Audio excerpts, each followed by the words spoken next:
രാമൻ രാഘവിൻ്റെ കഥ ഈ ചാനൽ തുടങ്ങിയ സമയത്ത് നമ്മൾ ചെയ്തിട്ടുണ്ട്. ഈ അടുത്ത കാലത്ത് ഒരിക്കൽ കൂടി ആ വീഡിയോ കണ്ടപ്പോൾ കുറച്ചുകൂടി നന്നാക്കാമായിരുന്നു എന്നൊരു തോന്നലുണ്ടായി. കാരണം ഇന്ത്യൻ ക്രിമിനൽ ഹിസ്റ്ററിയിലെ ഒരു പ്രധാനപ്പെട്ട ഏടാണ് രാമൻ രാഘവ്. മാത്രവുമല്ല, ഇപ്പോഴാണ് ഈ കഥ പറഞ്ഞാൽ ശരിയാകൂ. കാരണം തുടക്കകാലത്തെ അവതരണത്തിൽ നിന്നും അല്പം കൂടി ഇപ്പോൾ മെച്ചപ്പെട്ടതായിട്ട് എനിക്ക് തോന്നുന്നുണ്ട്. അന്ന് തന്നെ ഇത് ധാരാളം ആളുകൾ കണ്ട വീഡിയോ ആണ്. അതുകൊണ്ട് തന്നെ അധികം വ്യൂ ഒന്നും വരില്ലായിരിക്കാം. എങ്കിലും എൻ്റെ ഒരു സന്തോഷത്തിന് വേണ്ടിയിട്ടാണ് ഈ വീഡിയോ ചെയ്യുന്നത്. Welcome back again. 1965-കളിൽ ബോംബെയിൽ ലോക്ക്ഡൗൺ സൃഷ്ടിച്ച കൊലയാളിയുടെ കഥയിലേക്ക്.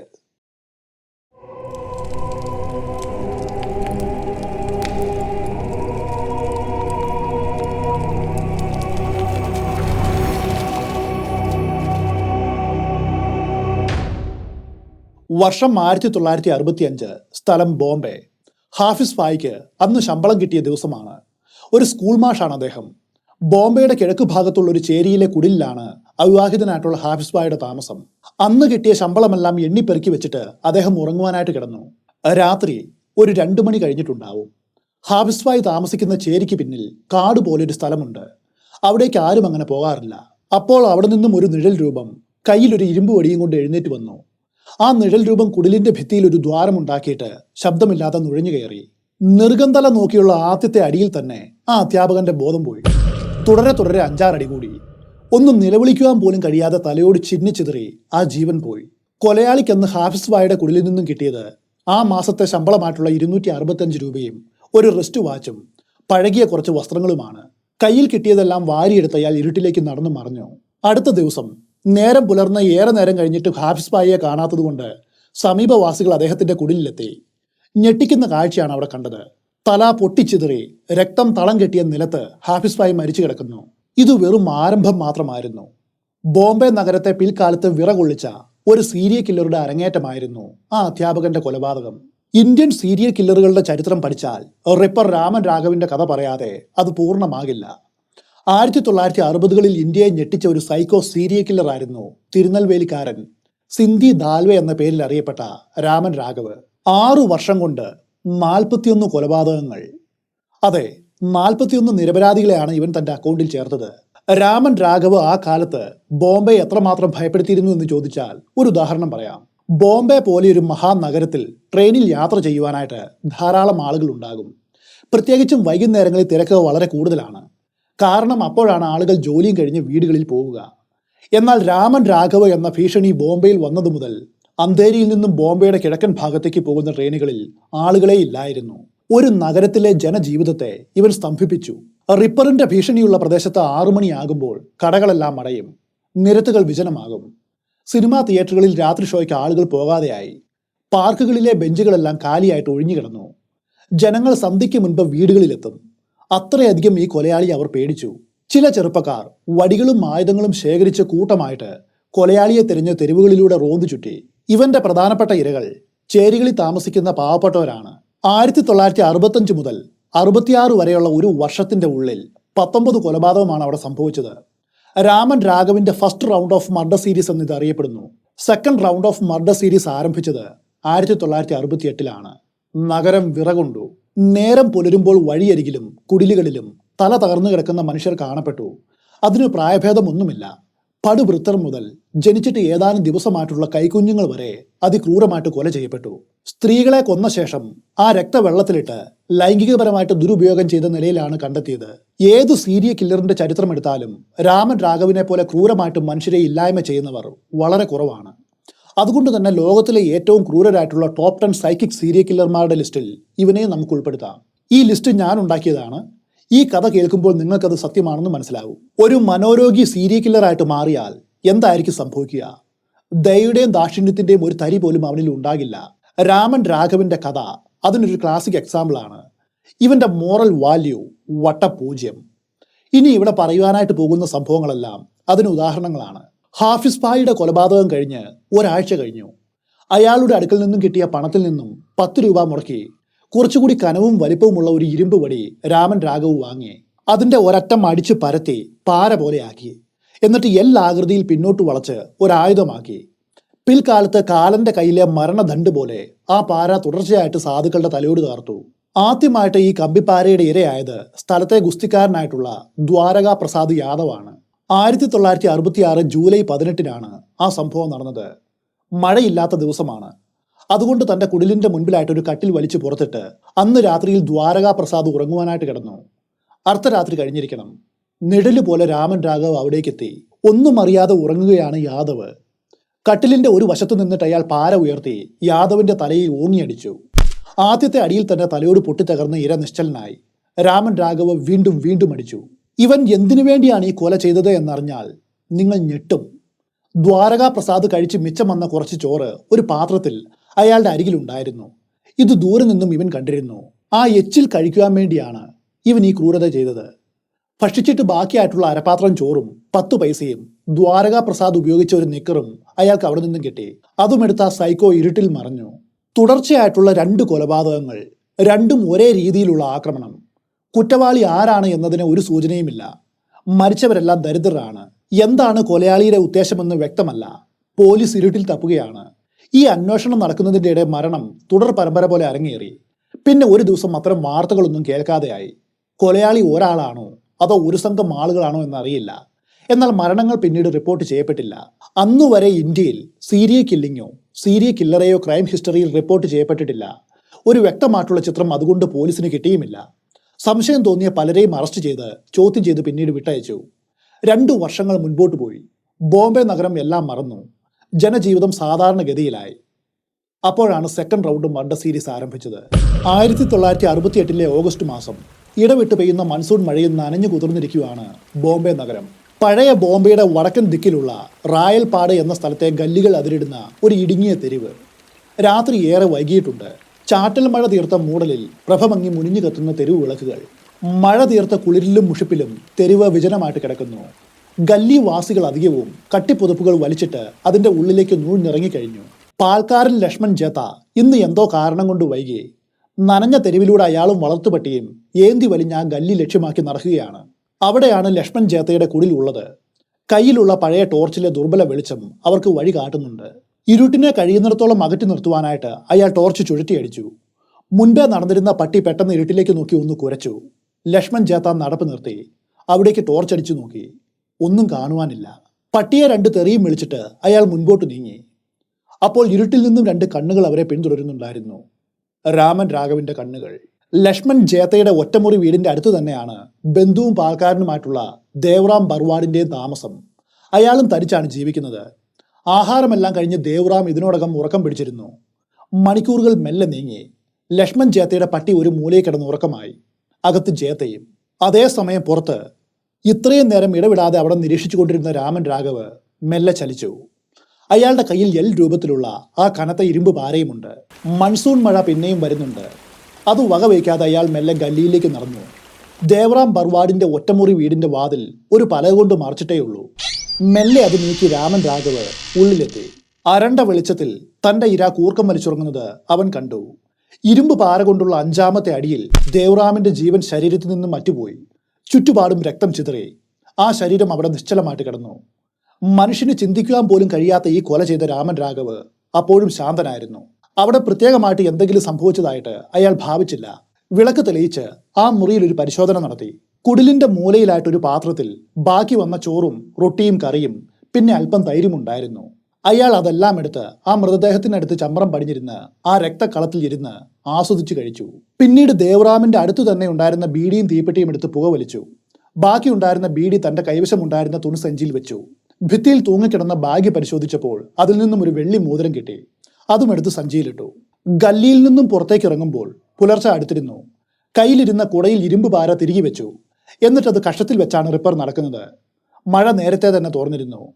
അല്പം നടന്നപ്പോൾ മൂടി പൊതിച്ചു നടക്കുന്ന ഒരു സ്ത്രീയെ കണ്ടു. റോഡ് സൈഡിലെ പേവ്മെന്റിൽ കിടന്നുറങ്ങുകയായിരുന്നു അവളും 2 കുഞ്ഞുങ്ങളും. മൂത്രമൊഴിക്കുവാനായിട്ട് എഴുന്നേറ്റതാണ് അവൾ. പാതി ഉറക്കത്തിലായിരുന്ന അവളുടെ മുൻപിൽ അയാൾ കുറുകെ നിന്നു.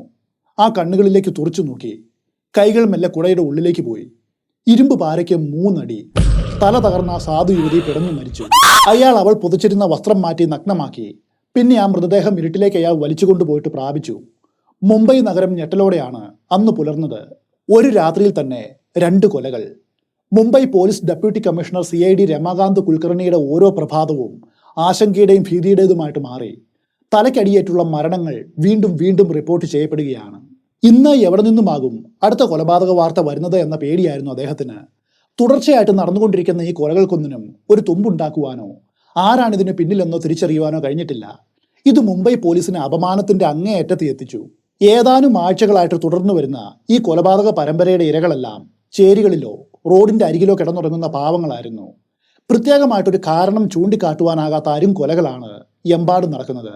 പലപ്പോഴും മോഷ്ടിക്കപ്പെടുന്നത് അത്ര വിലയുള്ള വസ്തുക്കളുമല്ല. ചന്ദനത്തിരി സ്റ്റാൻഡുകൾ, ഡാൽഡ ടിന്ന്, 10 പൈസ നാണയങ്ങൾ, ഗ്യാസ് സ്റ്റൗ, വാച്ച്, മുഖക്കണ്ണട, ചിലപ്പോൾ മാത്രം സ്വർണ്ണാഭരണങ്ങൾ. ചിലയിടത്ത് കൊല നടത്തിയ ശേഷം കുറ്റവാളി അവിടെ ഇരുന്ന് ആഹാരം കഴിക്കും. സ്ത്രീകളെ കൊല ചെയ്ത ശേഷം മൃതദേഹങ്ങൾ കാമപൂർത്തീകരണത്തിന് വേണ്ടി ഉപയോഗിച്ചിരുന്നു. വിരലടയാളങ്ങളോ മറ്റു തെളിവുകളോ ഒരിടത്തു നിന്നും കണ്ടെടുക്കുവാനായില്ല. ബോംബെയുടെ വിവിധ ഭാഗങ്ങളിലായിട്ടാണ് കൊലകൾ നടക്കുന്നത്. അതുകൊണ്ട് തന്നെ ഇതിന്റെ പിന്നിൽ ഒരാളാണോ അതോ ഒന്നിലേറെ ആൾക്കാരുണ്ടോ എന്ന് ഉറപ്പിക്കുവാനും കഴിയുന്നില്ല. കൊലയാളിയെ നേരിൽ കണ്ടവർ ആരുമില്ല. കഴുത്തിനു മുകളിൽ മാത്രമാണ് എല്ലാ ഇരകൾക്കും പ്രഹരമേറ്റത്. ഘനമുള്ള ആയുധം കൊണ്ടാണ് അടിച്ചതെന്ന് ഉറപ്പാണ്. മിക്ക കേസുകളിലും ആദ്യ പ്രഹരത്തിൽ തന്നെ ഇരയുടെ ചലനശേഷി നഷ്ടപ്പെട്ടിരിക്കും. കൊല നടന്ന സ്ഥലമെല്ലാം ഒരു അറവുശാല പോലെ രക്തക്കളമായിട്ട് കാണപ്പെട്ടു. യാതൊരു പരിചയമോ പ്രതികാരമോ ഇല്ലാതെ ഇത്ര ക്രൂരമായിട്ടുള്ള പ്രവൃത്തി ചെയ്യുന്ന ആൾ തീർച്ചയായിട്ടും സാധാരണക്കാരനായിട്ടുള്ള ഒരാളായിരിക്കില്ല. ഇത് പോലീസ് ഉറപ്പിച്ചതാണ്. ഓഗസ്റ്റ് 10 ഡാഹിസാറിനടുത്തുള്ള റാവൽപുര എന്ന സ്ഥലം രൂപ എന്ന യുവതി തന്റെ ഭർത്താവായ ഡിയോറോമിനോട് സംസാരിച്ചുകൊണ്ട് തെരുവിൽ നിൽക്കുന്നത് രാമൻ രാഘവ് കണ്ടു.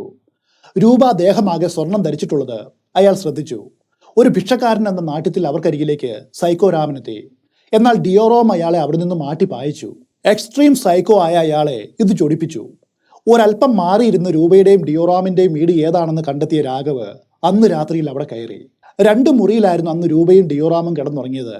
രാമൻ രാഘവ് എത്തപ്പെട്ടത് ഡിയോറാം കിടന്ന മുറിയിലാണ്. അടുത്ത നിമിഷം തലയോട് തകർന്ന അയാൾ മരിച്ചു. അവിടെ ആകെ തെരഞ്ഞപ്പോൾ കിട്ടിയത് 50 രൂപയാണ്. രൂപയുടെ ഭാഗ്യത്തിന് അവൾ ഉറങ്ങുന്ന മുറിയിലേക്ക് അയാൾ പോയില്ല. ആ വീട്ടിൽ നിന്നും ഇറങ്ങി തെരുവിലൂടെ പോകുമ്പോൾ തെരുവ് പട്ടികൾ രാഘവിനെ കടിക്കുവാനായിട്ട് ഓടിച്ചു. പേടിച്ചു പോയ അയാൾ കുറച്ചു ദൂരം ഓടിയിട്ട് ഒരു ഓടയിൽ പോയിട്ടും മറിഞ്ഞിരുന്നു. അല്പസമയം കഴിഞ്ഞ് അവിടെ നിന്നും എഴുന്നേറ്റപ്പോൾ അല്പം മാറി മറ്റൊരു കുടിൽ കണ്ടു. ഇവന്റെ ക്രൂരത ഏറ്റവും അധികം വെളിവാക്കുന്ന സംഭവമായിരുന്നു പിന്നെ അവിടെ നടന്നത്. സുഖാരിയ ലഖാഡിയ എന്നൊരു കൂലിപ്പണിക്കാരന്റെ കുടിലായിരുന്നു അത്. അന്ന് അയാൾ വീട്ടിലില്ല. ഭാര്യയും 2 കുട്ടികളും മാത്രമാണ് കുടിലിൽ ഉള്ളത്. മൂത്ത കുഞ്ഞിന് 2 വയസ്സാണ് പ്രായം. ഇളയ കുട്ടി ജനിച്ചിട്ട് വെറും 14 ദിവസം മാത്രമേ ആയിട്ടുള്ളൂ. കുടിലിന്റെ ഉള്ളിൽ കയറിയ രാമൻ രാഘവ് ആദ്യം കണ്ടത് ചെറുപ്പക്കാരിയായിട്ടുള്ള ശാന്താബായിയാണ്. അടുത്ത നിമിഷത്തിൽ കമ്പിപ്പാര ഉയർന്നു താഴ്ന്നു. തീർന്നില്ല. ആ 2 കുഞ്ഞുങ്ങളെയും അതേ രീതിയിൽ ഇവൻ കൊന്നു. ജനിച്ചിട്ട് വെറും 14 ദിവസമായിട്ടുള്ള കുട്ടിയെ പോലും വെറുതെ വിട്ടില്ല. അതുകൊണ്ടാണ് പറയുന്നത്, രാമൻ രാഘവിനെ പോലെ ക്രൂരനായിട്ടുള്ള സൈക്കോ കില്ലറെ ലോകത്തിൽ മുഴുവൻ നോക്കിയാലും കാണുവാൻ പ്രയാസമാണെന്ന്. തലയോട് പൊട്ടിച്ചിതറി മരിച്ചു കിടക്കുന്ന ശാന്താഭായിയെ അവിടെ ഇട്ട് പ്രാപിച്ചിട്ടാണ് രാമൻ രാഘവ് അന്ന് ആ കുടിൽ വിട്ടിറങ്ങിയത്. ഇതും നമ്മൾ ഓർക്കേണ്ട കാര്യമാണ്. ഈ സംഭവത്തോടെ ബോംബെ നഗരം അക്ഷരാർത്ഥത്തിൽ വിറങ്ങലിച്ചു എന്ന് പറയാം. പോലീസ് കൊലയാളിയെ തേടി പരക്കം പാഞ്ഞു. 20 പോലീസുകാർക്ക് ഒരു ഇൻസ്പെക്ടറും ഒരു നായയും എന്ന തോതിൽ സംഘങ്ങൾ രൂപീകരിച്ച് നൈറ്റ് പട്രോളിംഗ് ശക്തമാക്കി. മുംബൈയുടെ ചരിത്രത്തിൽ ഒരു കൊലയാളിക്ക് വേണ്ടി ഇത്രയും വലിയ അന്വേഷണം അന്നുവരെ ഉണ്ടായിട്ടില്ല. എന്നിട്ടും ഓഗസ്റ്റ് 15 പരീഖ് നഗറിൽ ഒരു മരണം കൂടി സംഭവിച്ചു. ഇതിനിടയിൽ ജനങ്ങൾക്കിടയിൽ ചില കിംവദന്തികൾ വ്യാപിച്ചു.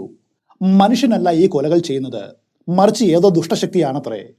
പൂച്ചയായിട്ടും കാക്കയായിട്ടും മൂങ്ങയുമായിട്ടൊക്കെ രൂപം മാറുവാനായിട്ട് കഴിവുള്ള ഒരാളാണ് ഇതിന് പിന്നിൽ.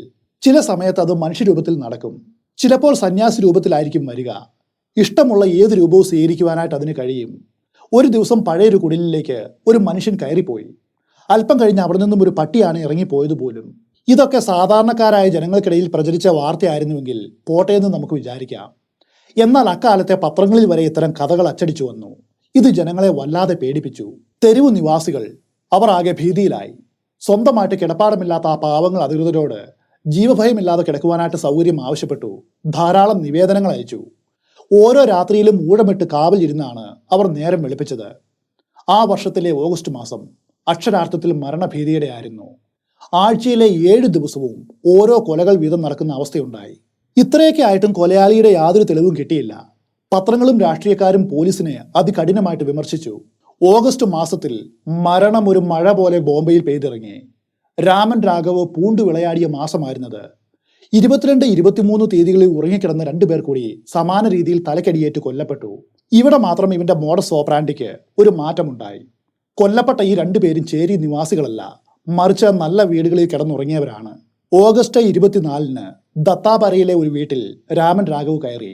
രാംചന്ദ്ര പവാറും അയാളുടെ ഭാര്യ ശോഭനയുമാണ് അവിടെ താമസിക്കുന്നത്. എന്തോ ശബ്ദം കേട്ട് ഞെട്ടി ഉണർന്ന ശോഭന കൊലയാളിയെ കണ്ട് നിലവിളിച്ചു. ചന്ദ്രപവാറും ഞെട്ടി എഴുന്നേറ്റു. ഇതോടെ രംഗം വഷളായെന്ന് കണ്ട രാമൻ രാഘവ് അവിടെ നിന്നും ഇറങ്ങിയോടി. ഓഗസ്റ്റ് 26, സ്ഥലം ഖാണ്ടി വാലി. അർദ്ധരാത്രി കഴിഞ്ഞിട്ടുണ്ട്. അന്ന് അവൻ കയറിയത് മഞ്ജുളാദേവി എന്ന സ്ത്രീയുടെ വീട്ടിലാണ്. എന്നാൽ അവരുടെ ഭാഗ്യത്തിന് രാമനെ അവർ കണ്ടു.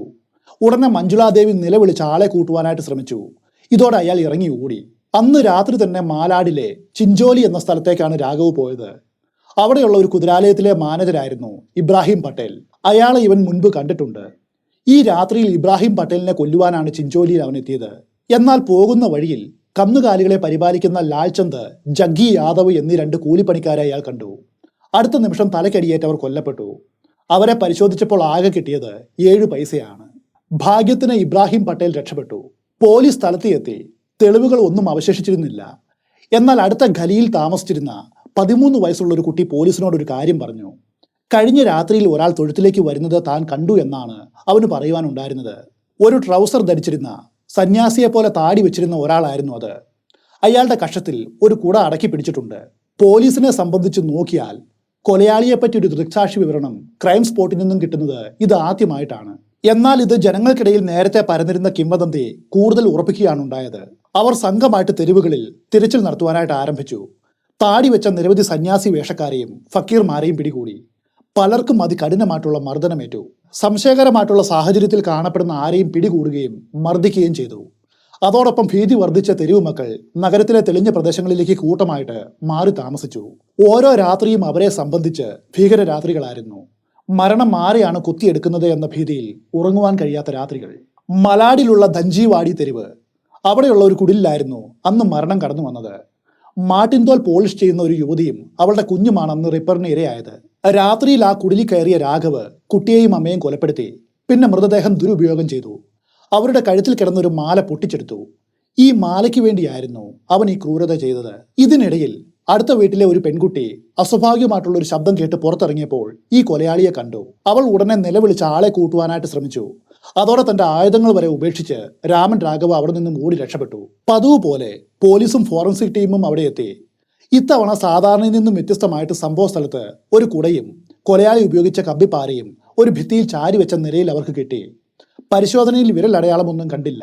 എന്നാൽ ഭിത്തിയിൽ നിന്നും താഴെ വീണ നിലയിൽ പരമശിവന്റെ ഒരു ഫോട്ടോ നിലത്ത് കിടപ്പുണ്ട്. അതിന്റെ ഫ്രെയിമിൽ നിന്നും അവർ കാത്തിരുന്ന ആ തെളിവ് കിട്ടുകയാണ്. ഇടത് കൈയിലെ നടുവിരലിന്റെ ഒരു ഫിംഗർ പ്രിന്റ്. ഇതോടെ ബോംബെ പോലീസ് സകല കഴിവുമെടുത്ത് കൊലയാളിയെ വേട്ടയാടുവാനായിട്ട് ആരംഭിച്ചു.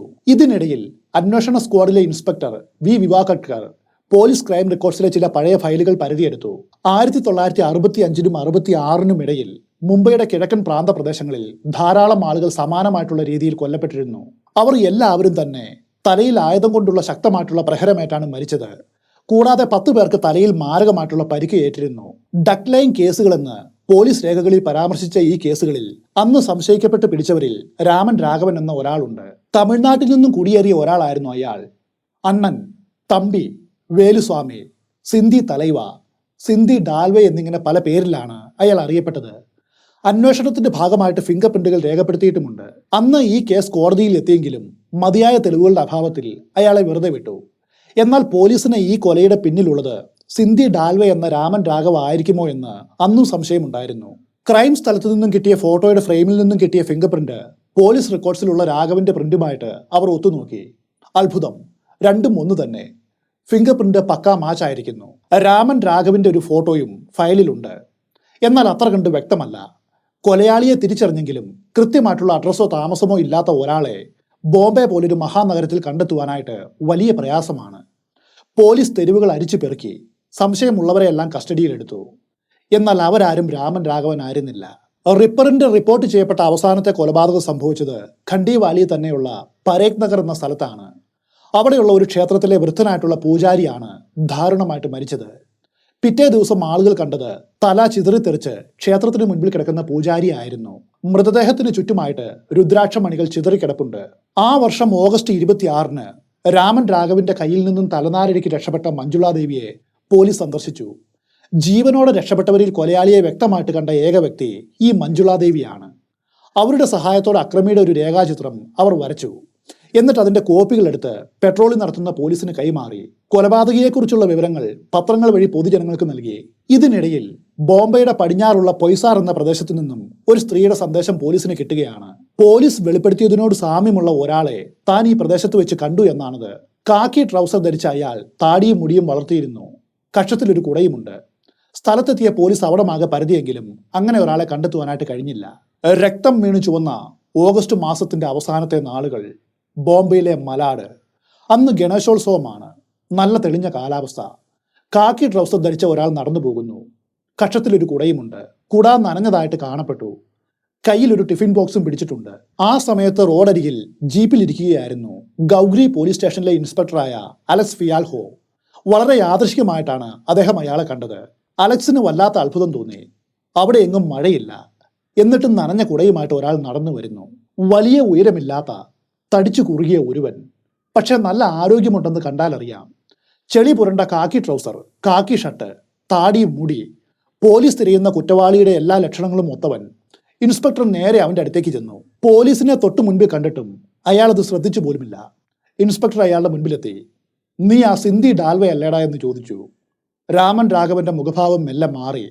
പെട്ടെന്ന് ഇൻസ്പെക്ടർ അവന്റെ കയ്യിൽ പിടിച്ചിട്ട്, എടാ നീ സ്റ്റേഷൻ വരെ ഒന്ന് വരണം, ഒരല്പം പുറംപണിയുണ്ട്, അത് ചെയ്തിട്ട് നീ പൊയ്ക്കോ എന്ന് പറഞ്ഞു. പ്രാഥമിക പരിശോധനയിൽ രാമൻ രാഘവന്റെ കയ്യിൽ നിന്നും ഒരു സെറ്റ് കണ്ണട, 2 ചീപ്പ്, 2 കത്രിക, ഒരു സാമ്പ്രാണി സ്റ്റാൻഡ്, സോപ്പ്, അല്പം വെളുത്തുള്ളി, കുറച്ച് ചായപ്പൊടി, 2 കടലാസുകളിലായിട്ട് വരച്ച എന്തോ വിചിത്രമായിട്ടുള്ള ചില ജാമിതീയ രൂപങ്ങൾ, ഇത്രയുമാണ് കണ്ടെടുത്തത്. അയാൾ ധരിച്ചിരുന്ന ട്രൗസറിൽ ചോരപ്പാടുകൾ കാണപ്പെട്ടു. കാലി കിടന്ന പഴകിയ ഷൂവിൽ ചെളിയുമുണ്ട്. ഫിംഗർ പ്രിന്റുകൾ പരിശോധിച്ചപ്പോൾ പോലീസ് തിരയുന്ന കൊലയാളി രാമൻ രാഘവിനെ തന്നെയാണ് തങ്ങൾ പിടിച്ചത് എന്ന് അവർക്ക് ബോധ്യമായി. അതോടെ ലാൽചന്ദിന്റെയും ജഗ്ഗി യാദവിന്റെയും കൊലപാതകത്തിന് അയാളെ അറസ്റ്റ് ചെയ്തു. ഇനി നമുക്ക് ആരാണ് രാമൻ രാഘവ് എന്ന് നോക്കാം. ഒറ്റ വാക്കിൽ പറയുകയാണെങ്കിൽ തമിഴ്നാട്ടിലെ തിരുനെൽവേലി ജില്ലക്കാരനായിട്ടുള്ള ഒരു സൈക്കോ കില്ലറാണ് രാമൻ രാഘവ്.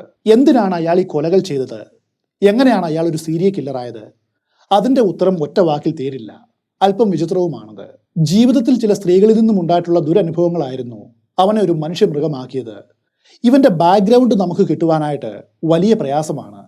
കാരണം കൃത്യമായിട്ടുള്ള രേഖ ഒരിടത്തുമില്ല. സ്വാതന്ത്ര്യം കിട്ടുന്നതിന് മുൻപുള്ള കാലമാണെന്ന് ഓർക്കണം. 1929 പൂനെയിലാണ് രാമൻ രാഘവ് ജനിച്ചത് എന്ന് പറയുന്നു. പക്ഷെ അതിനും അത്ര ഉറപ്പ് പോരാ. രാമൻ രാഘവിന്റെ ജീവിതത്തെക്കുറിച്ച് വിശദമായിട്ടുള്ള അന്വേഷണം നടത്തിയ വ്യക്തിയാണ് ഇല്ലുസ്ട്രേറ്റഡ് വീക്ക്ലി ഓഫ് ഇന്ത്യയിൽ ജോലി ചെയ്തിരുന്ന ഗുഷൻ സിംഗ്. ഈ ഗുഷൻ സിംഗ് അക്കാലത്ത് അന്വേഷിച്ച് കണ്ടെത്തി പബ്ലിഷ് ചെയ്തിട്ടുള്ള ലേഖനങ്ങളിലാണ് ഇവന്റെ ചരിത്രം വ്യക്തമായിട്ടുമുള്ളത്. ഇപ്പോൾ നമുക്ക് അല്പം ഫ്ലാഷ് ബാക്കിലേക്ക് പോകേണ്ടതുണ്ട്. തിരുനെൽവേലി ജില്ലക്കാരനായ രാമൻ രാഘവ് വളരെ ദരിദ്രമായിട്ടുള്ള ഒരു കുടുംബത്തിലാണ് ജനിച്ചത്. ചെറുപ്പം മുതലേ മോഷണവും ഭവനഭേദനവും തൊഴിലാക്കിയവൻ. എങ്കിലും അവനൊരു കാമുകിയുണ്ടായി, അവന്റെ മുറപ്പെണ്ണായ ഗുരുവമ്മ. അങ്ങനെ ഗുരുവമ്മയും രാമൻ രാഘവും തമ്മിലുള്ള കല്യാണം നിശ്ചയിക്കുകയാണ്. പിന്നെ അവിടെ സംഭവിച്ചത് നമ്മൾ സിനിമയിൽ കാണുന്നത് പോലെയുള്ള ചില കാര്യങ്ങളായിരുന്നു. ഗുരുവമ്മയുമായിട്ടുള്ള വിവാഹം നടക്കുന്ന ദിവസം പോലീസ് വിവാഹ പന്തലിലേക്ക് കടന്നു വന്നു. ഒരു മോഷണ കുറ്റത്തിന് അവർ അയാളെ അറസ്റ്റ് ചെയ്തു. ശിക്ഷയും കിട്ടി. ജയിലിൽ നിന്നും പുറത്തിറങ്ങി ഗ്രാമത്തിൽ മടങ്ങിയെത്തിയ രാമനെ കാത്തിരുന്നത് അവന്റെ ഹൃദയം തകർക്കുന്ന ഒരു വാർത്തയായിരുന്നു. ഗുരുവമ്മ ഇപ്പോൾ മറ്റൊരുവന്റെ ഭാര്യയാണ്. അന്ന് വിവാഹ പന്തലിൽ വെച്ച് രാമനെ പോലീസ് അറസ്റ്റ് ചെയ്തുകൊണ്ട് പോയപ്പോൾ ആ ഗ്രാമത്തിൽ തന്നെയുള്ള മറ്റൊരാൾ അവളെ താലി ചാർത്തി. ഇപ്പോൾ ഒരു കുട്ടിയുമുണ്ട്. രാമൻ രാഘവ് സൈക്കോ രാമൻ ആകുവാനുള്ള കാരണങ്ങളിൽ ഒന്ന് മാത്രമാണിത്. അവന് കിട്ടിയ ആദ്യത്തെ മെന്റൽ ഷോക്ക് ഇതായിരുന്നു. നാട്ടുകാരും വീട്ടുകാരും ചേർന്ന് അവനെ ആശ്വസിപ്പിക്കുവാനായിട്ട് മറ്റൊരു വധുവിനെ കണ്ടെത്തി. ആ ഗ്രാമത്തിൽ തന്നെയുള്ള മറ്റൊരു യുവതിയാണത്. പക്ഷെ വീണ്ടും വിധി അവന് എതിരായി. ആ ബന്ധവും അധികകാലം മുൻപോട്ട് പോയില്ല. രാമനേക്കാൾ കൊള്ളാവുന്ന മറ്റൊരാളെ കിട്ടിയപ്പോൾ അവൾ അയാളുടെ കൂടെ ഒളിച്ചോടിപ്പോയി. ഇതാണ് അവന് കിട്ടിയ രണ്ടാമത്തെ മെന്റൽ ഷോക്ക്. ഇതോടെ നിരാശനായിട്ട് മാറിയ അവന്റെ ദേഷ്യം മുഴുവനും സമൂഹത്തിന് നേർക്ക് തിരിഞ്ഞു. മറ്റുള്ളവർ തന്നോട് ചെയ്ത തെറ്റുകൾ കാരണം ഈ ജനങ്ങൾ തന്നെ കഴിവുകെട്ടവനെന്ന നിലയിൽ കാണുന്നു. അങ്ങനെ അവന് തോന്നുകയാണ്. ഈ കാലമായപ്പോൾ രാമന്റെ കുടുംബത്തിലുള്ളവരെല്ലാം മരിച്ചു പോയിരുന്നു. ആകെ രക്തബന്ധമെന്ന് പറയാനുള്ളത് പാർവതി എന്നു പേരുള്ള ഒരു സഹോദരിയാണ്. അവർ ഭർത്താവും കുട്ടികളുമായിട്ട് ജീവിക്കുന്നു. അങ്ങനെ അനാഥനായിട്ട് മാറിയ രാമൻ 1949 തിരുനെൽവേലിയോട് എന്നേക്കുമായിട്ട് വിട പറഞ്ഞു. എന്നിട്ട് ബോംബെക്ക് വണ്ടി കയറി. ബോംബെയിലെത്തിയ രാമന് കമല സിൽക്സ് എന്നൊരു തുണിക്കടയിൽ ജോലി കിട്ടുകയാണ്. അവിടെ തന്നെ ജോലി ചെയ്യുന്ന ഒരു സഹപ്രവർത്തകന്റെ വീട്ടിൽ പേയിങ് ഗസ്റ്റായിട്ട് അവൻ താമസം ആരംഭിച്ചു. ഇവിടെ വെച്ചാണ് ജീവിതത്തിൽ മൂന്നാമത്തെ ഷോക്ക് രാമന് കിട്ടിയത്. അതും ഒരു സ്ത്രീയിൽ നിന്ന്. അന്ന് അസുഖമായതുകൊണ്ട് അയാൾ ഒരു ദിവസം ജോലിക്ക് പോയില്ല. സുഹൃത്ത് നൈറ്റ് ഷിഫ്റ്റിന് പോയി. വീട്ടിലിപ്പോൾ കൂട്ടുകാരന്റെ ഭാര്യയും രാമനും തനിച്ചാണ്. ഈ സന്ദർഭം മുതലാക്കി അവൾ രാമനെ കിടക്ക പങ്കിടുവാനായിട്ട് ക്ഷണിച്ചു. എന്നാൽ കൂട്ടുകാരനെ വഞ്ചിക്കുവാനായിട്ട് ഒരുക്കമല്ലാതിരുന്ന രാഘവ് അത് നിരസിക്കുക മാത്രമല്ല, ആ വീടിന്റെ പുറത്ത് വരാന്തയിൽ പാവിരിച്ച് ഉറങ്ങുകയും ചെയ്തു. ഇത് അവർക്ക് വലിയ അപമാനമായി. ഭർത്താവ് ജോലി കഴിഞ്ഞ് വന്നപ്പോൾ രാമൻ രാഘവ് തന്നെ ബലാത്സംഗം ചെയ്യുവാനായിട്ട് ശ്രമിച്ചു എന്നവൾ പരാതി പറഞ്ഞു. അതോടെ കലി കയറി അയാൾ രാമനെ വീട്ടിൽ നിന്നും ചവിട്ടി പുറത്താക്കി. ചെയ്യാത്ത കുറ്റത്തിന് വീണ്ടും വീണ്ടും അപമാനം ഏൽക്കുകയാണ്. അതോടെ കമലാ സിൽക്കിലെ ജോലി ഉപേക്ഷിച്ച അയാൾ നവഭാരത് സിൽക്ക് മിൽ എന്ന മറ്റൊരു സ്ഥാപനത്തിൽ ജോലിക്ക് കയറി. ഇതിന്റെ ഇടയിൽ തന്റെ പഴയ തൊഴിലായിട്ടുള്ള മോഷണവും തുടങ്ങി. ആ വകയിൽ കുറച്ച് കള്ളന്മാരെയും കൂട്ടുകാരായിട്ട് കിട്ടി. 1956 ഈ കൂട്ടാളികളുമായിട്ട് ചേർന്ന് ചെമ്പൂർ എന്നൊരു സ്ഥലത്ത് മോഷണം നടത്തുന്നതിന്റെ ഇടയ്ക്ക് ഇവർക്ക് ഒരാളെ കൊല്ലേണ്ടി വന്നു. ഈ സംഘം പലതായിട്ട് ചിതറി രക്ഷപ്പെട്ട് ഓടിയെങ്കിലും കൂട്ടത്തിൽ ഒരുവൻ പിടിക്കപ്പെട്ടു. അവനെ ചോദ്യം ചെയ്തപ്പോൾ മറ്റുള്ളവരെയും കിട്ടി. അങ്ങനെ അറസ്റ്റിലായ രാമൻ രാഘവിനെ 5 വർഷത്തേക്ക് കോടതി ശിക്ഷിച്ചു. പിന്നെ 1961 അവൻ പുറത്തു വരുന്നത്.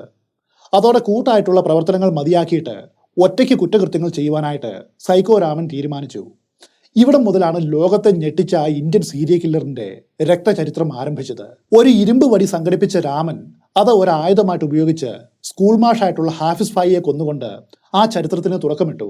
അതിനുശേഷം നടന്ന കാര്യങ്ങളും രാമന്റെ അറസ്റ്റും നമ്മൾ കണ്ടു കഴിഞ്ഞു.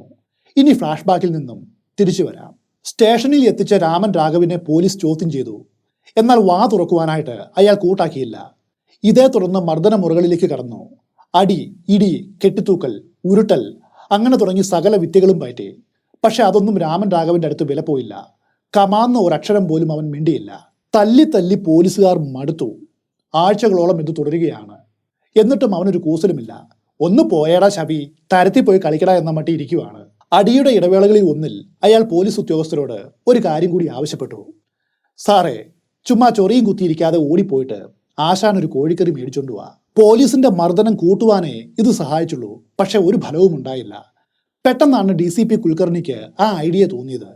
അദ്ദേഹം നേരെ രാമന്റെ അടുത്തേക്ക് ചെന്ന് നിനക്ക് എന്താണ് വേണ്ടത് എന്ന് ചോദിച്ചു.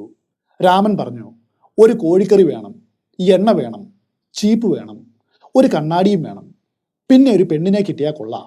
DCP അവനോട് പറഞ്ഞു, അവസാനം പറഞ്ഞ ആ പെണ്ണിന്റെ കാര്യത്തിൽ ഒഴികെ ബാക്കിയെല്ലാം അനുവദിക്കാം. കാരണം നിയമം അത് അനുവദിക്കില്ല.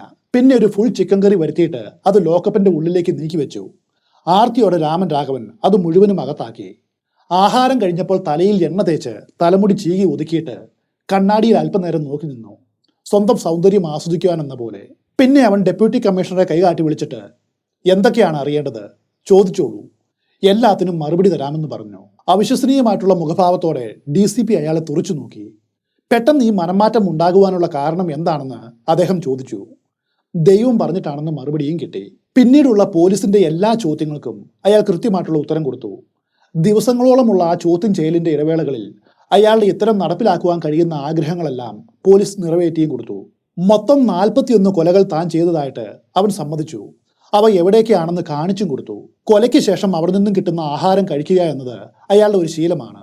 സ്ത്രീകളെ കൊലപ്പെടുത്തിയിട്ട് ദുരുപയോഗം ചെയ്യും. ഇതൊക്കെ എന്തിനു ചെയ്തു എന്ന ചോദ്യത്തിന് അവൻ പറഞ്ഞ ഉത്തരം ഇതാണ്: സൂര്യദേവൻ തന്നെ കൊണ്ട് ചെയ്യിക്കുന്നതാണ് ഇതെല്ലാം. തുടർന്ന് പോലീസ് അയാളെ കൊലപാതകം നടന്ന സ്ഥലങ്ങളിൽ കൊണ്ടുപോയിട്ട് തെളിവെടുത്തു. ഒരു കാടിന്റെ ഉള്ളിൽ ഒളിപ്പിച്ച നിലയിൽ താൻ ഉപയോഗിച്ച ആയുധങ്ങൾ അയാൾ അവർക്ക് കാട്ടിക്കൊടുത്തു. ഒരു ലോറിയുടെ ഒടിഞ്ഞ ലീഫ് നന്നായിട്ട് പരുവപ്പെടുത്തിയെടുത്തതായിരുന്നു ഒരെണ്ണം. മറ്റൊന്ന് നിർമ്മാണ ജോലികൾക്ക് ഉപയോഗിക്കുന്ന ആണി പറിക്കുന്ന ഇരുമ്പ് വടിയായിരുന്നു. അത് ആകൃതിയിൽ പരുവപ്പെടുത്തിയിരുന്നു. കുറ്റപത്രം തയ്യാറാക്കിയ പോലീസ് ഈ കേസ് ചീഫ് ജുഡീഷ്യൽ മജിസ്ട്രേറ്റ് കോടതിയിൽ സമർപ്പിച്ചു. അവിടെ നിന്നും മുംബൈ സെഷൻസ് കോടതിയിലേക്ക് കമ്മിറ്റ് ചെയ്തു. രാമൻ രാഘവന് അഭിഭാഷകൻ ഇല്ലാത്തതിനാൽ കോടതി തന്നെ ഒരാളെ ഏർപ്പാടാക്കി. 1969 ജൂൺ 2 പ്രതിഭാഗം അഭിഭാഷകൻ കോടതിയിൽ ഒരു അപേക്ഷ സമർപ്പിച്ചു. തന്റെ കക്ഷിക്ക് വിചാരണയെ നേരിടുവാനുള്ള മാനസിക ആരോഗ്യമില്ല എന്നായിരുന്നു അത്. തന്നെയുമല്ല, അയാളിൽ ആരോപിക്കപ്പെട്ട കൊലകൾ ചെയ്യുമ്പോൾ അയാൾ മാനസിക രോഗാവസ്ഥയിലായിരുന്നു. അതുകൊണ്ട് കുറ്റത്തെക്കുറിച്ചോ നിയമത്തെക്കുറിച്ചോ യാതൊരു തിരിച്ചറിവുമില്ലാത്ത സ്ഥിതിയിലായിരുന്നു എന്ന് ഈ അഭിഭാഷകൻ കോടതിയെ അറിയിച്ചു. ഇക്കാര്യം പരിശോധിക്കുവാനായിട്ട് കോടതി പോലീസ് സർജനോട് പറഞ്ഞു. ജയിലിലുള്ള രാമൻ രാഘവനെ 1 മാസത്തോളം നിരീക്ഷിച്ച ശേഷം ഈ പോലീസ് സർജൻ കോടതിക്ക് റിപ്പോർട്ട് നൽകി. രാമൻ രാഘവിന് യാതൊരു മാനസികാരോഗ്യ പ്രശ്നങ്ങളുമില്ല. അയാൾ പരിപൂർണമായിട്ടും ആരോഗ്യവാനാണ്. ഈ റിപ്പോർട്ടിനെ തുടർന്ന് വിചാരണ വീണ്ടും ആരംഭിച്ചു. പ്രതിയെ നിരീക്ഷിക്കുവാനായിട്ട് ബോംബെ നായർ ഹോസ്പിറ്റലിലെ ഒരു സൈക്കാട്രിസ്റ്റിനെ കോടതി വീണ്ടും നിയോഗിച്ചു. അയാൾ രാമൻ രാഘവിനെ ജയിലിൽ പോയിട്ട് കണ്ട് സംഭാഷണം നടത്തി. തുടർന്ന് കോടതിക്ക് ഇങ്ങനെ റിപ്പോർട്ട് നൽകി. അതിൽ എഴുതിയിട്ടുള്ളത് ഇങ്ങനെയാണ്: Raman Raghav chronic paranoid schizophrenia എന്ന ഭ്രാന്താവസ്ഥയിലാണ്. തുടർന്ന് ഒരു മെഡിക്കൽ ബോർഡ് രൂപീകരിച്ചു. അവർ 5 വ്യത്യസ്തമായിട്ടുള്ള സാഹചര്യങ്ങൾ സൃഷ്ടിച്ച് അയാളുടെ പ്രതികരണങ്ങൾ പഠിച്ചു. എന്നിട്ട് കോടതിക്ക് വീണ്ടും ഒരു റിപ്പോർട്ട് നൽകി. അതിൽ പറഞ്ഞിട്ടുള്ള ചില വിവരങ്ങൾ ഇതാണ്. രാമൻ രാഘവിന്റെ ബാല്യകാലത്തെപ്പറ്റി കാര്യമായിട്ടുള്ള വിവരങ്ങൾ ഒന്നും ലഭ്യമല്ല. യാതൊരു വിദ്യാഭ്യാസവും അയാൾക്ക് കിട്ടിയിട്ടില്ല. ചെറുപ്രായത്തിൽ മോഷ്ടിക്കുന്ന ശീലമുണ്ടായിരുന്നു. ആരോടും അടുത്ത് ഇടപഴകാറില്ല. മുംബൈയിലെത്തിയ ആദ്യകാലത്ത് പ്രാന്തപ്രദേശങ്ങളിലെ കാട്ടിലും കുറ്റിക്കാട്ടിലുമാണ് ജീവിച്ചത്. മെഡിക്കൽ ടെസ്റ്റുകളിൽ ആരോഗ്യ പ്രശ്നങ്ങൾ ഒന്നും കണ്ടെത്തിയിട്ടില്ല. അതുകൊണ്ട് തന്നെ ശാരീരിക അവസ്ഥകളെല്ലാം മാനസിക രോഗത്തിന് കാരണം. 5ഓളം വ്യത്യസ്തമായിട്ടുള്ള സാഹചര്യങ്ങളിൽ നടത്തിയ സംഭാഷണത്തിൽ നിന്നും രാമൻ രാഘവിന്റെ ചിന്തകളെയും സങ്കല്പങ്ങളെയും പറ്റി ചില സൂചനകൾ ലഭിച്ചു. അത് ഇങ്ങനെയാണ്. ഇവന്റെ കാഴ്ചപ്പാടിൽ 2 വ്യത്യസ്ത ലോകങ്ങളുണ്ട്.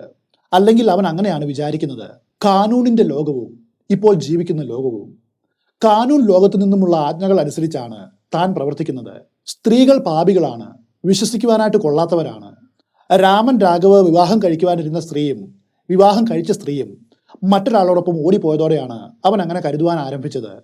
അതുകൊണ്ടാണ് താൻ സ്ത്രീകളെ കൊല്ലുന്നത്. കൊന്ന ശേഷം അവരെ പ്രാപിച്ചാൽ തൻ്റെ പുരുഷഭാവം നശിക്കാതിരിക്കുമത്രേ. ലോകത്തുള്ള മറ്റാണുങ്ങളും വിശ്വസിക്കുവാനായിട്ട് കൊള്ളാത്തവരാണ്. അവർ തൻ്റെ പുരുഷത്വം നശിപ്പിച്ച് സ്ത്രീയോ ഹിജഡയോ ആക്കി മാറ്റുവാനായിട്ട് ശ്രമിച്ചുകൊണ്ടിരിക്കുകയാണ്. എന്നാൽ തനിക്ക് കാനൂൺ ലോകത്തിന്റെ ശക്തി ഉള്ളതുകൊണ്ട് അവർക്ക് വിജയിക്കുവാനാവില്ല. നിലവിൽ രാജ്യത്ത് 3 ഗവൺമെന്റ് ഉണ്ടെന്നാണ് ഇവന്റെ വിചാരം. അക്ബറിന്റെ സർക്കാർ, ബ്രിട്ടീഷുകാരുടെ സർക്കാർ, പിന്നെ കോൺഗ്രസ് സർക്കാർ. ഈ 3 സർക്കാരുകളും തന്നെ ശിക്ഷിക്കുവാനായിട്ട് ശ്രമിക്കുകയാണ്. ഇതായിരുന്നു അവന്റെ ചിന്തകൾ. ഈ ചിന്തകൾ എത്രത്തോളം ശക്തമായിരുന്നു എന്നതിന് ഒരു ഉദാഹരണം കൂടി പറയാം.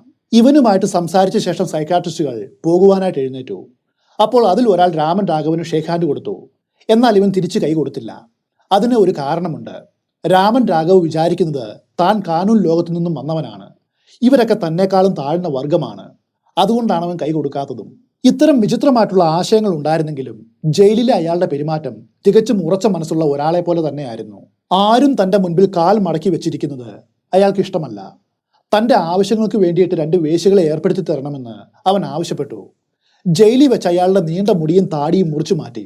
കഠിനമായിട്ടുള്ള പ്രതിഷേധങ്ങൾക്കിടെ തന്നെ സ്ത്രീയാക്കുവാൻ ശ്രമിക്കുന്നേ എന്നവൻ അലറി. അതുകൊണ്ട് ബലപ്രയോഗം നടത്തിയിട്ടാണ് തലമുടി മുഴുവനും മുറിച്ചു മാറ്റിയത്. വിചാരണയ്ക്ക് ശേഷം 1969 ഓഗസ്റ്റ് 13 രാമൻ രാഘവിനെ തൂക്കിക്കൊല്ലുവാനായിട്ട് അഡീഷണൽ സെഷൻസ് ജഡ്ജ് CD ഡിഗ് വിധിച്ചു. അതിനെതിരെ അപ്പീലിന് പോകാത്തതുകൊണ്ട് 20 വർഷത്തോളം അവന് തടവിൽ കഴിയേണ്ടി വന്നു. എന്നാൽ 1987 ജൂലൈ 21 മുംബൈ ഹൈക്കോടതി രാമൻ രാഘവ് ഇങ്ങനെ പറഞ്ഞു. സൂര്യദേവന്റെ ആജ്ഞ അനുസരിച്ചാണ് താൻ ഈ കൊലകളെല്ലാം ചെയ്തത്.